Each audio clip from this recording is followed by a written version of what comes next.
Let's begin the story of modern India, a time of explorers, invaders, traders, kings, and rising resistance. The year was 1498.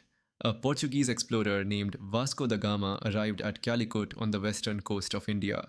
He came by sea, sailing around Africa's Cape of Good Hope. With him began a new era, the European entry into India. First came the Portuguese, then the Dutch, followed by the English and the French. Each came as traders, but soon they all wanted more. They wanted power, monopoly, and empire. The Portuguese, led by figures like Alfonso de Albuquerque, took control of Goa in 1510. Goa would remain a Portuguese colony for over 450 years, but their power faded quickly. The Dutch came next, establishing trading posts, especially in the east, but their interest shifted to Indonesia. Then came the British East India Company, formed in 1600, and the French East India Company, formed in 1664. Both powers now battled for dominance in India. Three major wars between the British and the French, called the Carnatic War, were fought in southern India. The British were led by Robert Clive, and the French by Joseph Dupleix. In the end, the British emerged victorious, especially after the Battle of Vandivash, and the French dream of an Indian empire was shattered. Next came Bengal, the richest province of India. The turning point was the Battle of Plassey, fought in 1757.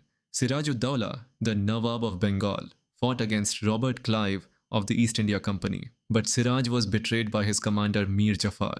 Clive won, and this victory gave the British real political power in India. Then came the Battle of Buxar in 1764. This time the company fought against a combined force: Mir Qasim, the Nawab of Bengal, Shujā-ud-Dawla, the Nawab of Awadh, and Shah Alam II, the Mughal emperor. The British defeated them all.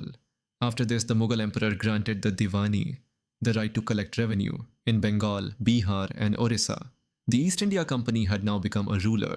Now began a century of British expansion. They fought wars with powerful Indian kingdoms. They fought the Anglo-Mysore Wars with Hyder Ali and his son Tipu Sultan. Tipu was brave and modern, but after 4 wars he was killed in the Battle of Seringapatam in 1799.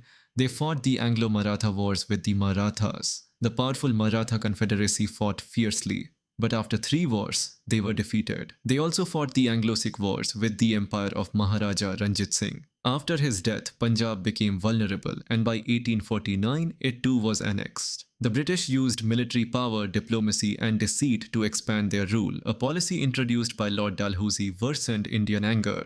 If an Indian ruler died without a biological male heir, his kingdom would be annexed by the British. Many princely states, Satara, Jhansi, Nagpur, Sambalpur, were taken this way. Rani Lakshmibai of Jhansi was refused the right to adopt an heir. Nana Sahib, the adopted son of Peshwa Baji Rao II, was denied his pension. The company's rule became more aggressive, more arrogant. Under company rule, India's economy suffered. Heavy land taxes ruined peasants. British goods destroyed Indian industries and handlooms. India, once a land of producers, became a land of consumers. The British also started interfering in Indian customs. They passed laws like the abolition of sati and introduced English education through Macaulay's Minute. Though reformers like Raja Ram Mohan Roy supported some changes, many Indians felt their religion and traditions were under attack. The army was no different. Indian soldiers, called sepoys, faced discrimination, poor pay, and humiliation. By the mid-19th century, India was like a volcano about to erupt. Political causes like the doctrine of lapse, economic causes like poverty and job loss, religious causes like Christian missionary activities, and military causes like discontent among sepoys, all created an atmosphere of rage and resentment. And then, in 1857, a small spark from a rifle cartridge lit a great fire. This would become the Revolt of 1857, a revolt that shook the British Empire and began the first real war of independence.